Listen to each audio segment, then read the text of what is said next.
Professor Mastanduno, could you explain us why Obama's election was highly taken for granted?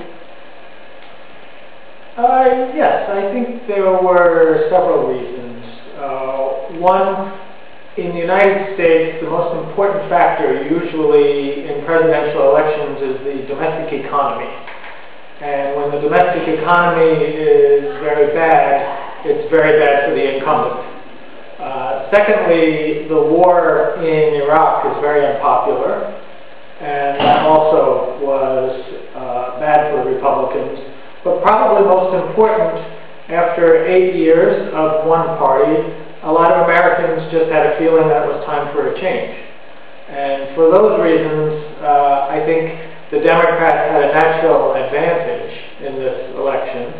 Even when the Democrats have an advantage, they don't always win, but Barack Obama was very charismatic, and he seemed to capture the hearts of many Americans, including many young Americans, who felt that he would be more able to represent their interests in the world, more so than many other candidates.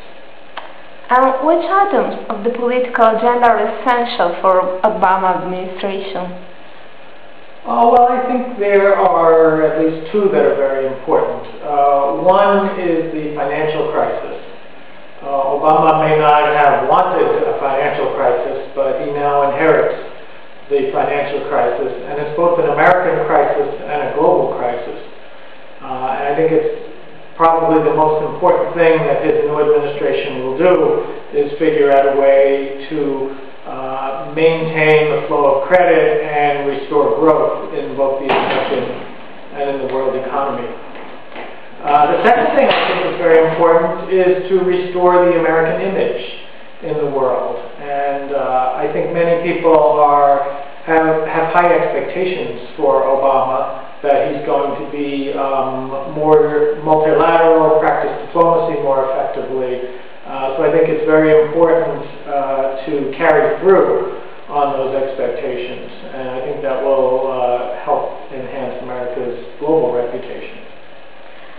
Which are the prospects concerning the transatlantic relations between USA and Europe?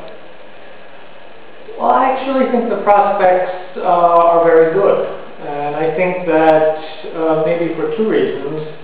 The first is that the transatlantic relationship was very strained or very conflictual during the first term of the Bush administration. But in the second term of the Bush administration, Secretary of State Condoleezza Rice spent a lot of time trying to repair relations with Europe. So I think there's already the beginnings of a restoration of good transatlantic relations. And the second reason is that Russia is becoming much more of a concern for Europe and for America. And traditionally, the transatlantic relationship becomes more important in American foreign policy and in European foreign policy when there is an external challenge. And I think Russia is posing that challenge today. So it's unlikely that the United States will take Europe for granted when it needs the support of Europe to deal with Russia, and when it needs Russia to deal with problems in the Middle East and in Asia and elsewhere. Thank you very much, Professor Mastanduno. Thank you.